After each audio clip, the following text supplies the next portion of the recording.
is actively involved in Jaina projects and is currently the vice chairman and staff editor of Jain Digest magazine and was associated with Jain Avenues magazine and wrote various articles.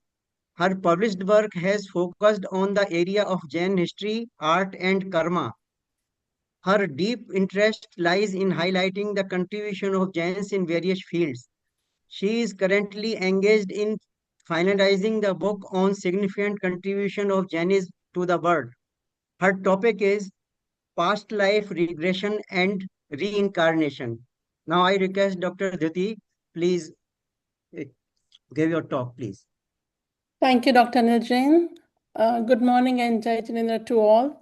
I thank JS for giving me the opportunity to speak on incarnation, which is closely connected to the Jain and Eastern philosophies. Recall of previous lives, past life regression, and near death experiences collectively provide evidence of the existence of the soul. The recall of prior lives has been elaborately explained by Dr. Subhash Sen and previous speakers, and some of them have also shared their personal experiences too. I will be concentrating on past life regression and near death experiences. So, the Western world was made aware of soul and reincarnation through the work of Edgar Cayce, who did medical consultations for patients in the field of trance and was convinced that the soul exists.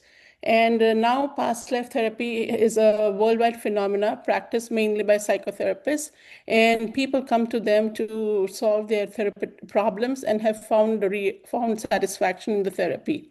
The popular proponents of it in the Western world being Dr. Brian Weiss, and we have N.K. Sharma in India who does that as well. So let me now talk about the findings of empirical research conducted on near-death experiences by Dr. Sam Pernia.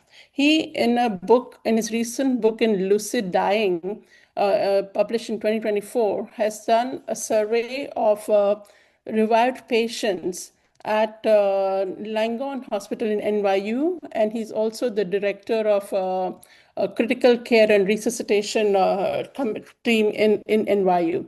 So he has done an empirical study, and based on the reports from his patients, he has concluded that consciousness does not get annihilated when death occurs. The reviewed patients report viewing a bright tunnel of light. The value judgment of their actions happens on the basis of compassion, kindness, intent, and thought behind the actions. There's also a feeling of expanding consciousness, and the patients observe the clarity on the law of cause and effect, or karma as we popularly know it. And the patients express that the purpose of rebirth is to practice doing good for the humanity with compassion and become perfect at it. Till we become perfect at that area, we will keep having rebirths. So that's the sum and essence of Dr. Pernia's exclusive scientific study on near-death experiences. Also, some patients in Sampernia study describe seeing past lives. At least 7 of them, and the ages range from 3 years to 7, all the way into the adulthood. Like we see on the slide, Kelso commented that it was like traveling to the past to be the main character of the story and an observer at the same time. Doug Britisher comments, other lives started to appear, and the entire life from beginning to end in an instant was observed with awareness of that moment of that life was just lived from birth to death. And they all say that the succession of lives is necessary to perfect knowledge and fulfill a higher purpose. So this is a very, just a summary example of some of the case studies in Parnia's book. Let me now share a personal moment of past life experience that I had while attending a seminar of Dr. Brian Weiss about 7 years ago. The reason why I joined the seminar is because I wanted proof that soul really exists, as no one had seen it. So this was a half-a-day seminar in which 3 meditative experiences were taken up, and most of the people reached an alternate state of consciousness following the meditation guided by Dr. Brian Weiss. So I'll describe each meditation. In the first meditation, I was fortunate to witness an out of body experience, and the slide that I have put up for the picture is exactly how I felt. I saw my body lying down, and I saw myself as a floating body above it, and I could see my body from the top. And this kind of experience in different forms have been experienced by me, even in later forms of meditations undertaken at home. And most meditators will assert the feeling of out of body experiences if they're able to reach a deep state of relaxation. In the second meditation that was guided, I witnessed a past life recollection in which I found myself in a foreign country belonging to a different sex and belonging also to a different religion. The religion that I was shown part of then was very different from Jainism, and it did not believe in reincarnation. In the same revelation, I also saw an old woman sitting next to me wearing white sari and black dark sunglasses, which we normally associate with blind people. And although I was depicted as a wealthy youth, although the body of the person, which I discovered as a youth, is from the clothing, the face was mine. So that was a connection I made, that it is my own life that I'm witnessing as a male in a different time zone. I'm not able to clearly identify what time zone it is, but clearly I can say it is after maybe 7th century common era, not before that. And this face of mine that I saw kind of gave me a confirmation that there's some psychological continuity of my own self from previous life to this life. So whatever we see, such experiences do really talk about our own journey through this civilization. In the third meditation, we were told to hold someone else's, our neighbor's objects in our hands and meditate upon it. So my neighbor was a stranger whom I totally didn't know. She gave me a ring to hold, and we meditated holding that object in my hand. What I witnessed while doing that was seeing a circle of people dancing in alternate directions around two people. And I had no clue what I was visualizing. So I shared that experience with her. And she said, well, that is typically a part of a wedding ritual, and that she was just married 3 months prior. And so I was experiencing that moment. How I access that moments, either there's a universal data memory that one can tap into, or maybe I was reading her mind as she was going through probably those experiences in her mind while she gave me the ring. I had no way to confirm that, but this meditations both proved that there exists a memory data bank that one can pull into. And it also lends support to Brian Weiss's change from being very highly skeptic to a believer in psychotherapists when Catherine, his patient, told him something about his own personal life.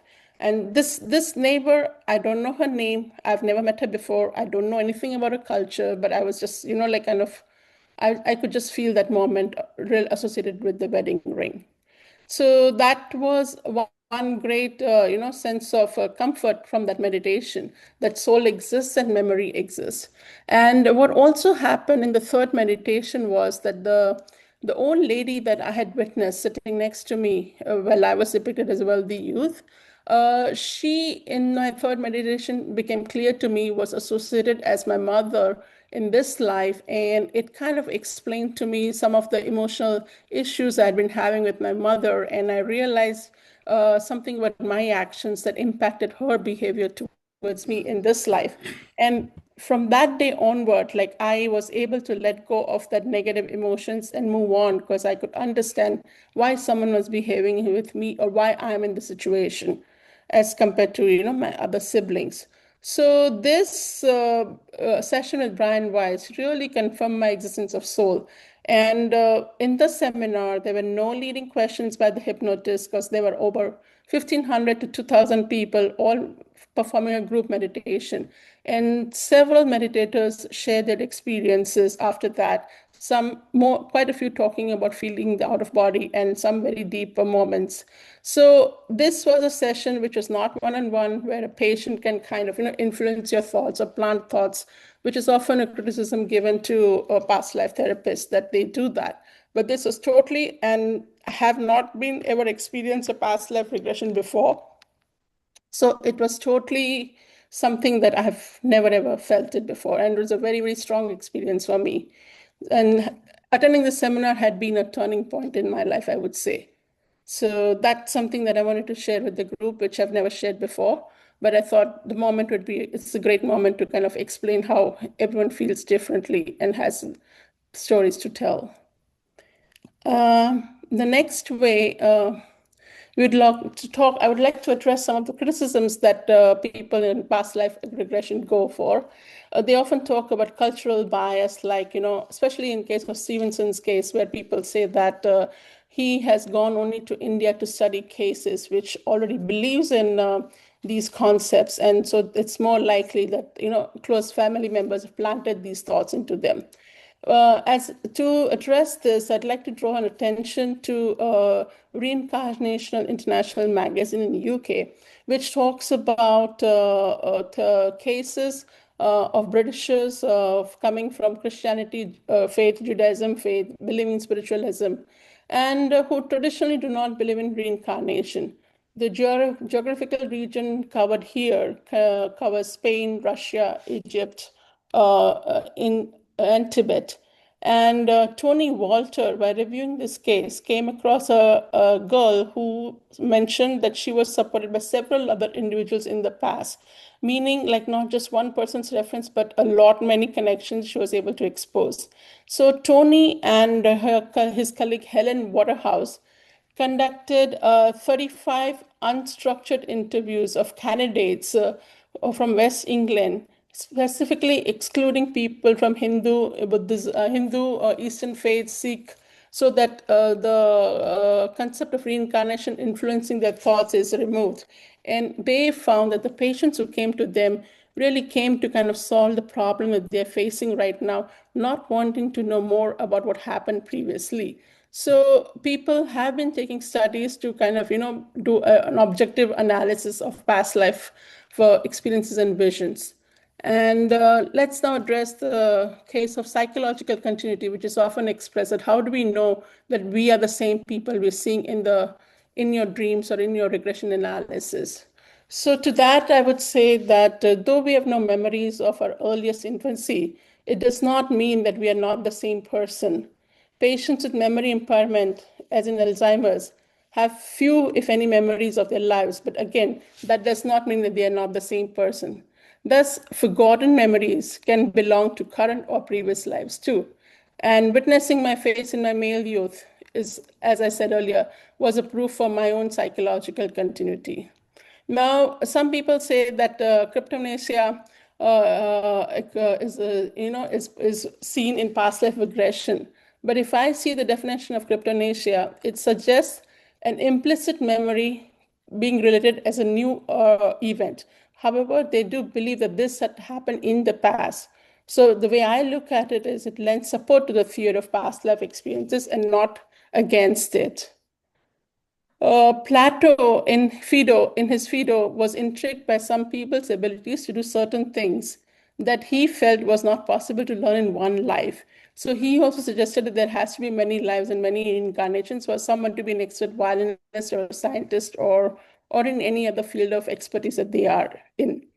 Osho also considers memory as energy that dissipates at the time of death and is replenished by new soul births. So if we cannot recall previous memories, as Dr. Sancheti was kind of addressing it in the last discussion, in my view, it is because we're not seeking it. So the role of memory is very important in our religion as well as in the reincarnations. We have innate knowledge and innate mental contents. Our brains may be genetically hardwired for certain mental traits and possesses specific innate understanding.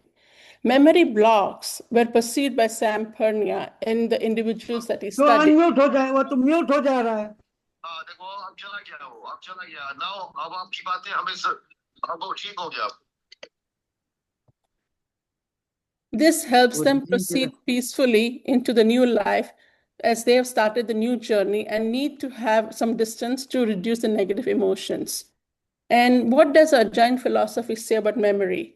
Jainism recognizes Jati Smaran or past life recall as a precursor to Keval Gnan. Accessing at least 7 past lives is in memory is mandatory in Jain philosophy, and mentions a minimum of 7 lives of all Tirthankars is seen in the scriptures. A recent example is there of Srimad Rajchandra, who unlocked his memories of 7 lives at a very young age of 7. And so memory is a part of a matignan, one of the 4 knowledges that all living being possesses. And in my view, memory always exists, as known from my meditation experience of my neighbor's event, as without it, we would not be able to access that knowledge.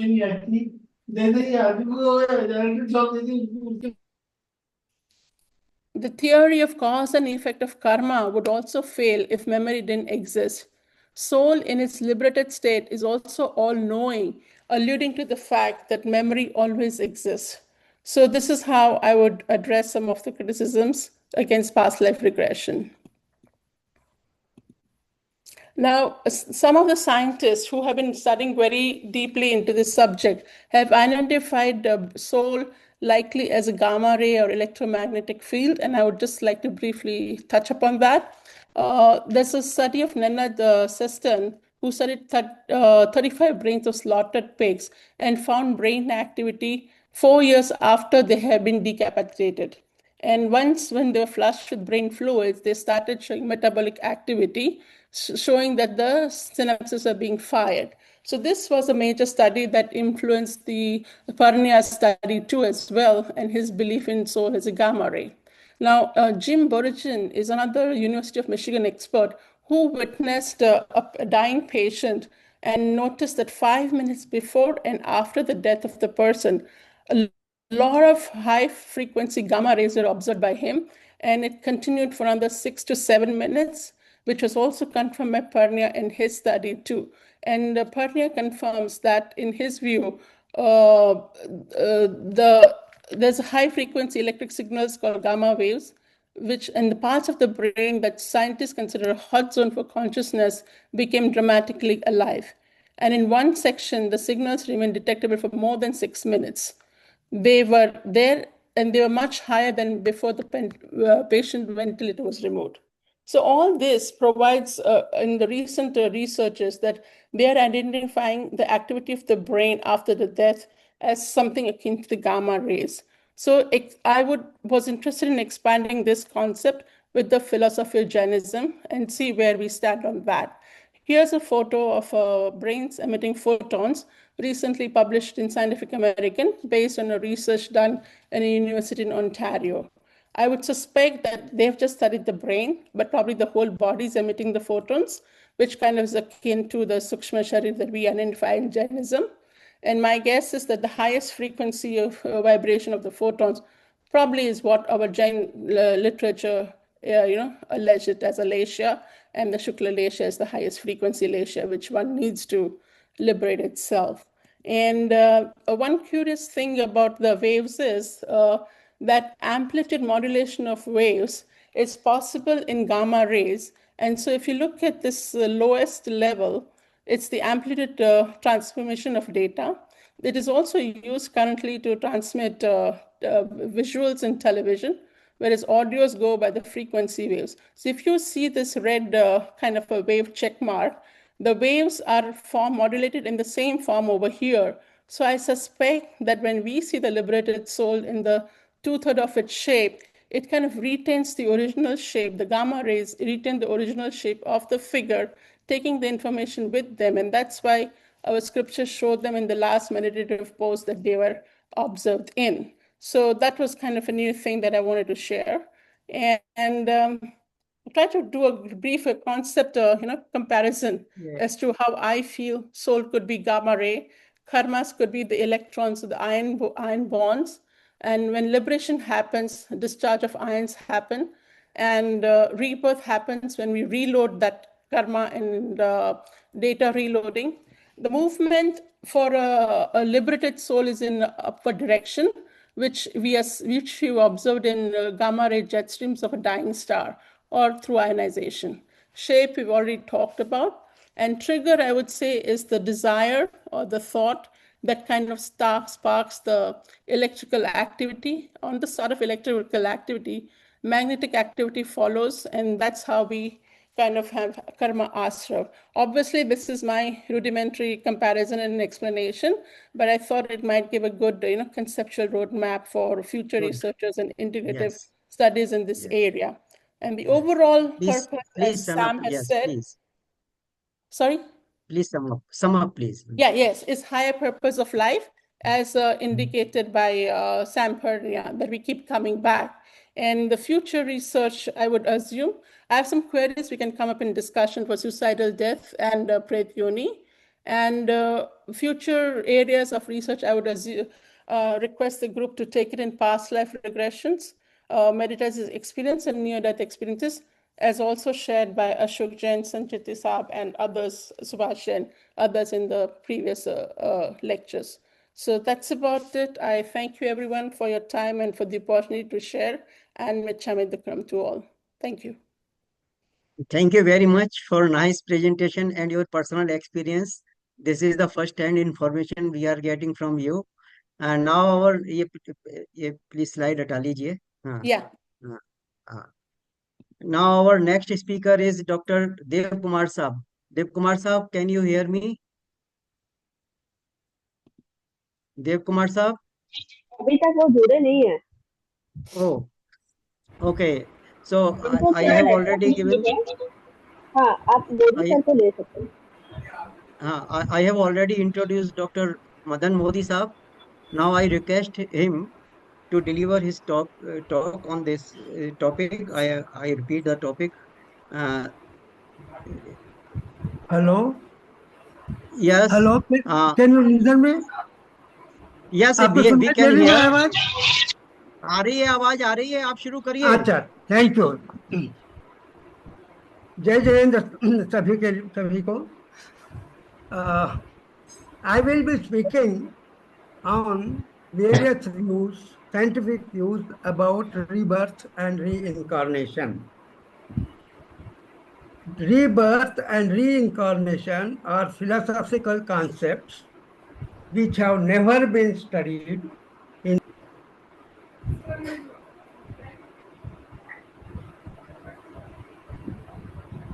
आपकी आवाज बंद हो गई है, mute हो गए हैं आप.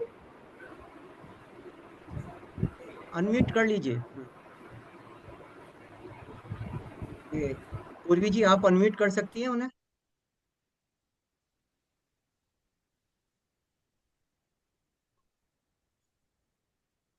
नहीं सर, मैं नहीं कर सकती। I can only. हेलो, हाँ बोलिए. ये म्यूट पे क्यों चला जाता है? ये साहब आपकी साइड से प्रॉब्लम है सर. ओके नो नहीं, प्रॉब्लम. आपके तरफ से आता है कि म्यूट हो रहा कर दिया करके। नहीं नहीं नहीं नहीं नहीं. गो हाँ, अहेड. अच्छा, चलिए ठीक है। अब आवाज आ रही है? आ रही है आ रही है. हाँ, ठीक है। So there is not even a single scientific evidence either to confirm or deny existence of these two phenomena. Philosophers, psychologists, and psychiatrists who emerged just about 100 years ago during First World War as philosophers of mind and human behavior and personality, however, claim that rebirth is possible based on their studies of psychic patients who claim to remember past life or claim to have experience of out-of-body experience or near-death experiences. But the methods used by them are neither objective nor acceptable as scientific techniques of investigation.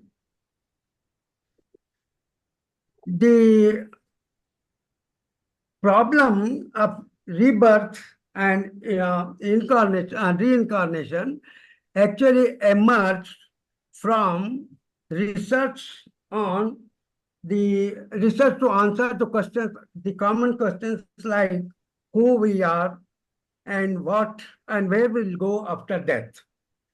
There are as many theories almost as many theories as there are philosophies. And therefore, there is no unity of thought among all the philosophers, even some of the scientists also. Let us take some of the typical situations and see what is the answer they give to a question, who we are. Hinduism says we are body plus soul, a material body plus non-material soul. Buddhism does not believe in soul, and they say we are material body plus mind or personality. The new philosophers, that is psychologists and psychiatrists, they don't want to be identified with religious people, so they don't accept soul, and they also, like Buddhism, use the word mind, so they say we are body plus mind. About 50 years ago, neurologists, botanists and neurologists started investigating the phenomena of the functioning of brain, and they came to the conclusion that we are body plus brain, and they don't accept the existence of soul as well as mind. The neurosurgeons go a step further. They say, no, we have two bodies and one brain. The two bodies are physical body plus electric body plus mind. The nervous system, in which the nerve cells pass electric signals received from the sensors, is referred as electric body. And the structure of this electric body is much different than the physical body. All these problems and all these solutions suggested are not acceptable to science because they don't really provide reliable answers about consciousness, life, birth, death, and rebirth. Therefore,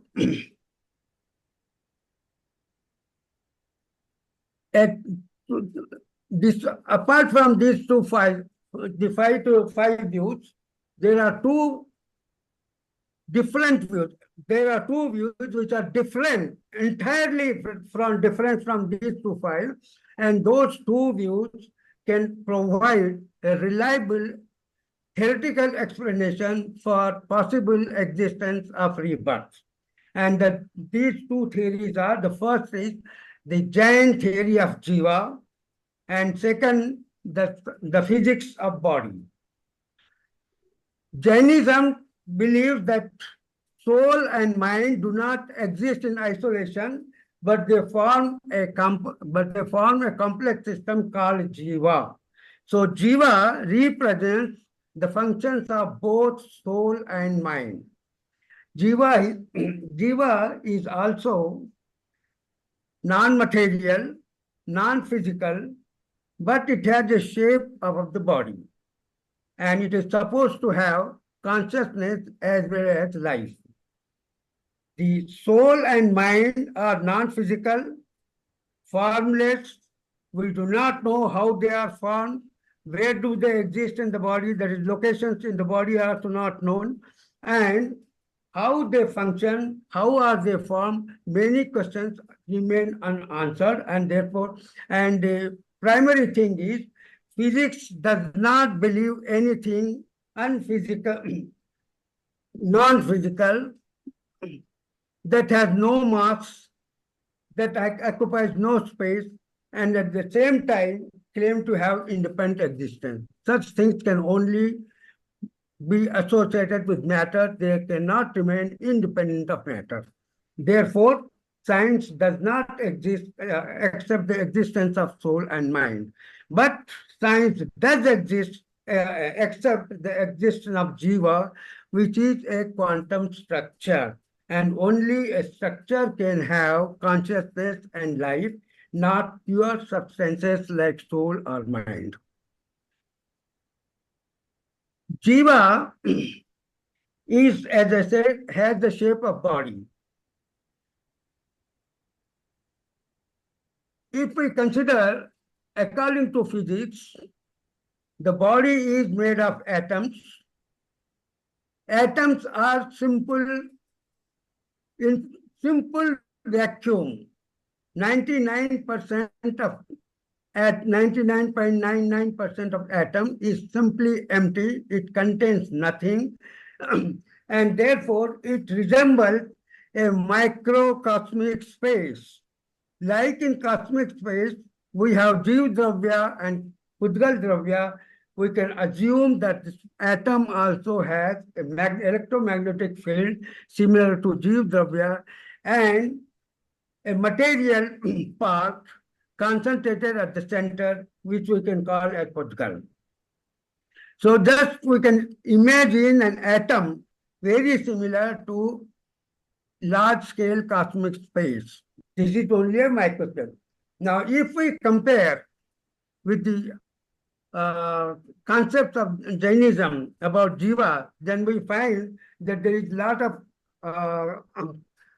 similarity between the electromagnetic field of the atom and Jiva.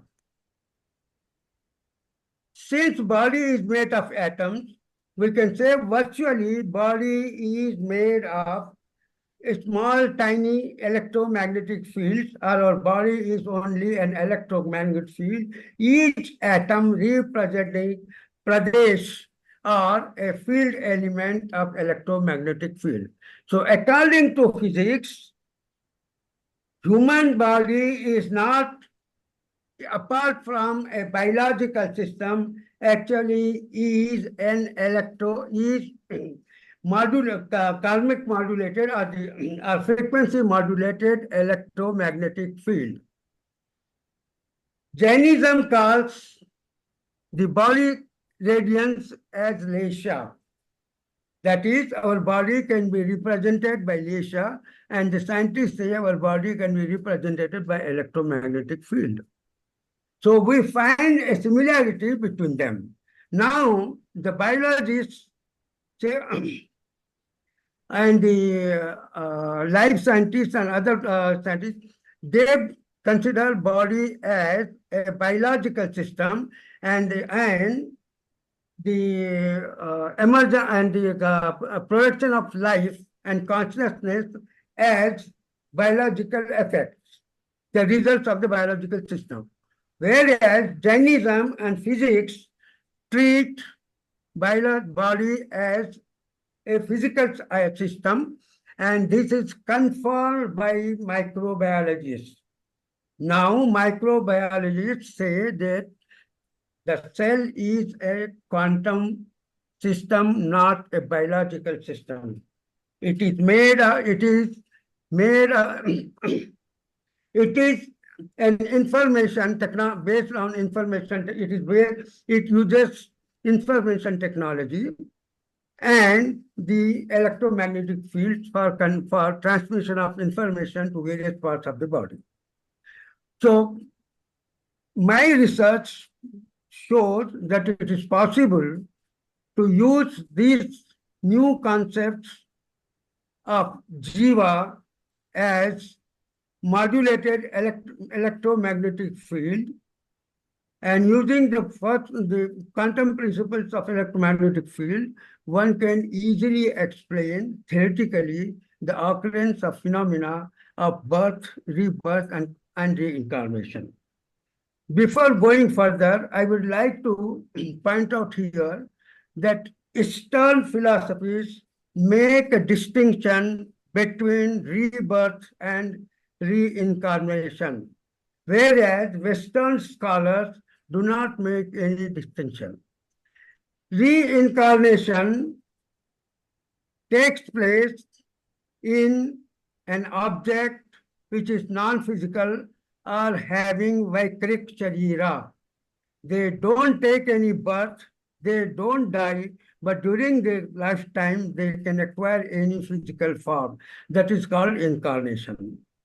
Whereas objects with material body, that biological body, experience death, and after death also, it is believed that they can take rebirth.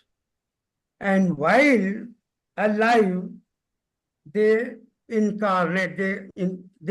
incarnate the way as our Devta or God and our non-physical objects can incarnate.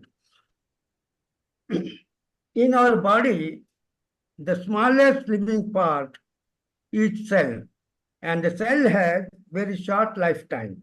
As a result, we have continuously changing body.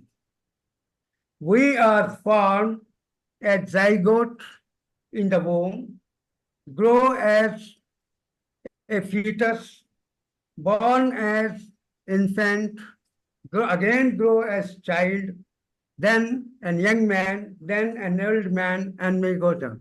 So different types of at different types during our lifespan, we acquire different types of bodies, and no two bodies have similar functions or similar structures or similar actions.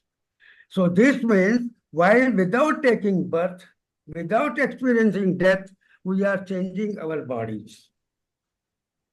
But during this change, we know who we are. Our consciousness does not change. So we can definitely say that we are incarnating. After death, we do not leave any signature. Though philosophers say that, that our karmic signatures remain intact, it is to be, one should know that karmic signature cannot identify an individual. So based on karmic signature, one cannot say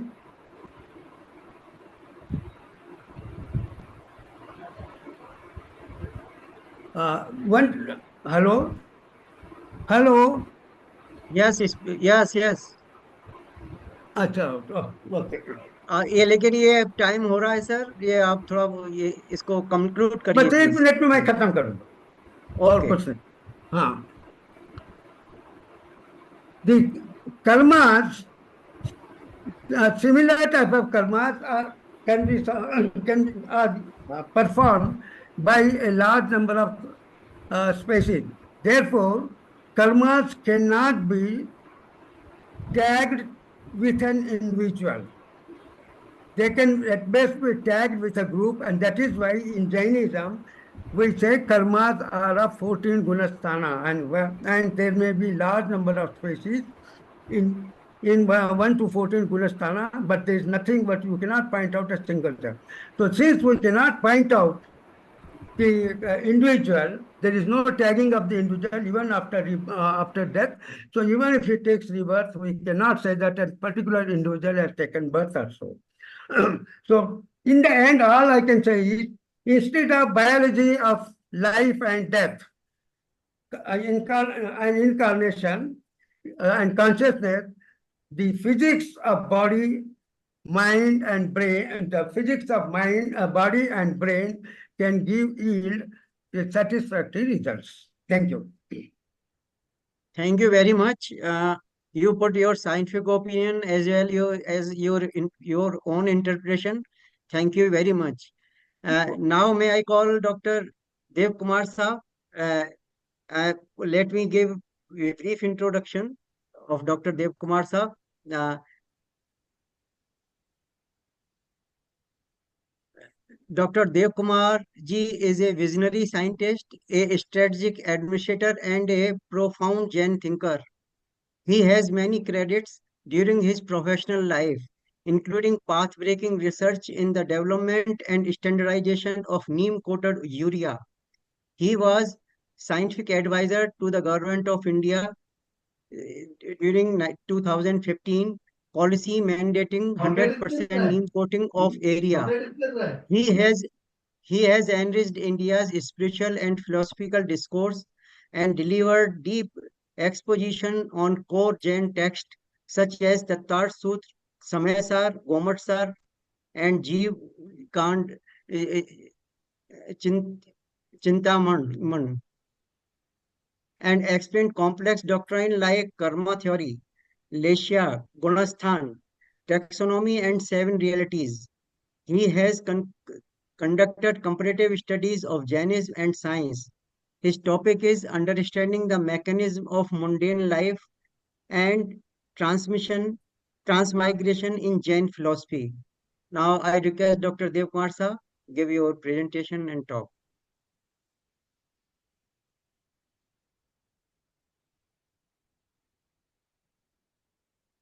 Dev Kumar साहब unmute करिए please.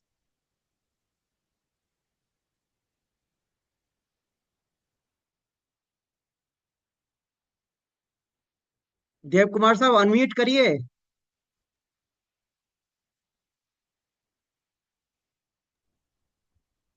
एक minute call करती हूँ उनको।